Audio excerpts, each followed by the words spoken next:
Nagpaalam si Okaran na kung pwedeng patirahin muna si Hana sa bahay nila Dodoria, ngunit tinanggihan ito ni Dodoria at sinabi, na bakit hindi sa bahay nila Okaran ito patirahin. Pero sinabi ni Okaran na dahil sa bahay lang ni Dodoria ito masusuportahan, kaya binanggit ni Momo na nandun naman ang pusa kaya bakit hindi magdagdag pa ng isa. Nagalit ang pusa dahil ayaw niyang may kumpara dito. Tinanong ni Dodoria kung paano yung lalaki na anatomical model, sinagot ito ni Momo na bumalik na ito sa science room sa school. Dagdag pa ni Momo na tuwing gabi ay tatakas ito sa school para makipagkita sa kanyang girlfriend, patuloy naman sa pagmamakaawa ang tatlo na payagan ang gusto nila. Kaya pumayag na din si Dodoria ngunit kailangan ay hindi sila makaistorbo sa mga kapitbahay, kinamusta ni Dodoria yung itlog ni Okaran. Pinaliwanag ni Momo na dekorasyon lang para sa Christmas ang kanyang nakita doon, habang nag-aayos ng lamesa si Momo may nakita si Gigi na dumi sa ulo ni Momo kaya tinanggal niya ito. Kaya nagselos si Okaran sa kanyang nakita. Nagpakitang gilas ito kay Momo na mayroon pang dumi sa ulo nito, tinanggal niya rin ito. Habang bumubulong na hindi siya susuko at lalaban siya. Habang inaayos ang lamesa nagsimulang kumanta si Okaran ng theme song ng Slam Dunk.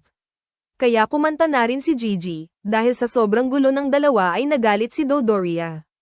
Agad din naman humingi ng sorry sila Okaran at Gigi, dagdag pa ni Dodoria na maghanda na si Momo ng kanyang mga panty dahil pupunta siya sa bahay nila Gigi.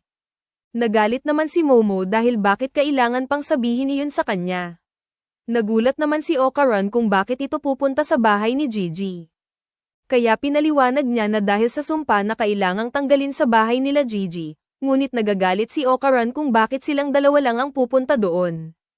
Sinagot ito ni Momo na balak niyang tanungin si Okaran kung pwede ito sumama, agad naman pumayag si Okaran, at gusto niya na matapos na ito para makauwi na rin si Gigi sa kanila. Isang grupo naman ng mga estudyante ang nagpunta sa school upang makipag-usap sa mga espiritu, nang bigla silang may narinig na tumatakbo. Sa paglingon nila nakita nila si Taro na tumatakbo at bigla itong tumalon sa bintana, pagkatapos ay casual itong sumakay sa train. Sa pagbaba nito muli itong tumakbo at nagmamadali habang sinisigaw ang pangalan ni Hana, ngunit bigla itong nabangga ng isang truck kaya nagkasira-sira ang katawan nito. Nag-iintay naman sila Hana at Momo sa pagdating ni Taro, pero inabutan na sila ng umaga ngunit wala pa rin ito, pero nagawa pa rin makarating ni Taro at niyakap nito si Hana.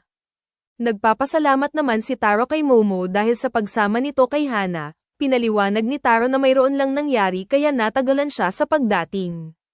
Nababalisa naman si Gigi at hindi ito makatulog dahil palagi niyang naiisip ang espiritu na nagpapakita sa kanya. Kinabukasan habang nakasakay sa train naglalaro ang tatlo ng baraha. Inaasar nila Momo at Gigi si Okaran dahil unang beses lang nito maglaro ng angguyan. Habang nag-uusap sila Momo at Gigi ay nakatingin lang si Okaran sa kanila at iniisip nito na kailangan niya ng distraction para hindi mapansin sila Momo at Gigi. Kaya nag-focus muna siya sa paghahanap ng kanyang itlog. Ito lang ang palagi niyang iniisip ng paulit-ulit nang bigla itong kausapin ni Momo kaya napasigaw ito ng itlog, na ikinatuwa naman ni Momo. Nagtanong si Gigi kung mahilig ba sila sa mga dirty jokes, kaya sinabi ni Momo na may rason kung bakit sila nagsasalita nito. Kaya nagbiro na lang si Gigi tuwang-tuwa naman si Momo habang si Okaran ay nagseselos sa mga nangyayari kaya umisip siya ng paraan para mapansin ni Momo. Sinabi ni Okaran na kung gusto ba nila malaman ng tungkol sa mga Tsuchinoko, matapos itong ipaliwanag ni Okaran, sumang-ayon si Gigi dito. Dagdag pa ni Gigi na mayroong din alamat ng malaking ahas sa kanila at mayroong 200 na taon na simbahan para sa mga ahas, na tinatawag na Tsuchinoko Shrine. Natuwa si Momo, sinabi na gusto niyang makita ang malaking ahas, muling gumawa ng paraan si Okaran para hindi tumingin si Momo kay Gigi. Pinakita ni Okaran ang isa pang unidentified mysterious animal, natuwa naman si Gigi nang makita ito kaya napaisip si Okaran na mayroon pa pala siyang makakausap tungkol dito bukod kay Momo. Sa sobrang saya ni Okaran ay napatulala na lang ito, pagbaba nila ng train na mangha si Momo sa lugar dahil puro hot spring sa lugar nila Gigi. Pinaliwanag ni Gigi na dahil sa trabaho ng kanyang ama na isang professor na nagre-research tungkol sa mga bulkan kaya sila lumipat dito. Pagdating sa bahay nila Gigi tinanong niya si Momo kung mayroon ba itong nararamdamang kakaibang aura, Sinagot ito ni Momo na wala siyang nararamdaman at normal lang ang lahat. Nagulat naman si Gigi dahil sa tapat pa lang ng bahay nila ay sobrang natatakot na ang mga spirit medium dito. Pagpasok sa loob ng bahay sinubukan muli ni Momo na pakiramdaman ang buong lugar at bigla niyang binuksan ang TV, sinabi na wala siyang nararamdaman. Pinaliwanag ni Momo dahil sinabi ng mga spirit medium na nakakatakot sa bahay nila Gigi, pakiramdam ni Momo na nagtatago pa ang multo tulad ng nangyari kay Turbo Granny. Na pag mahina ang aura ay mahirap din silang maramdaman, kaya madali rin sila makapagtago, kaya para kay Momo ay sisiw lang ito sa kanya. Natuwa naman si Gigi, tinawag na bossing si Momo habang minamasahe, inutusan ni Momo si Gigi na ikuha siya ng palamig. Pag alis ni Gigi kinausap nito si Okaran at sinabi na magpahinga muna sila. Inaalok ito ni Momo na umupo sa tabi niya, sa pag-upo ni Okaran agad din tumayo si Momo para maligo sa hot spring, sinabi ni Momo na sila na muna ni Gigi ang bahala sa bahay. Ngunit nag-aalala si Okaran dahil baka biglang lumabas ang multo, pero sinabi lang ni Momo na uuwi na lang mamayang gabi, sa pag-alis ni Momo biglang lumabas si Gigi dala ang palamig ni Momo. Pero sinabi ni Okaran na maliligo sa hot spring si Momo, kaya naisip ni Gigi na maglaro na lang sila ni Okaran ng football.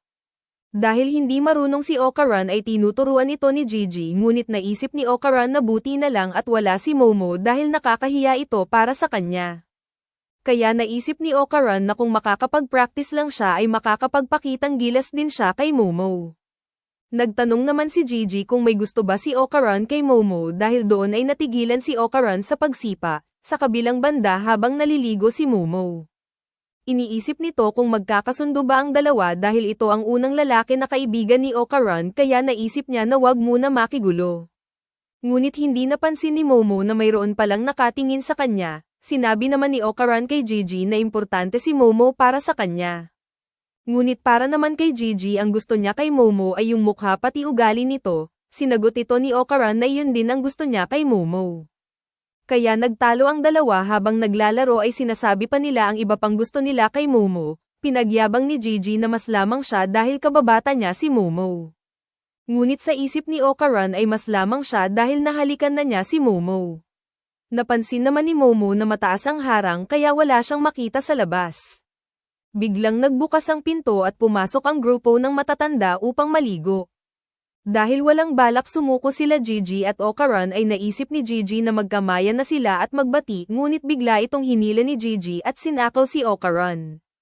May napansin si Okaran kaya sinabi kay Gigi na tignan ito kaya tumigil si Gigi, tinanong niya ito kung meron ba itong napapansin, sinagot ito na wala naman kwarto sa tabi ng pasukan.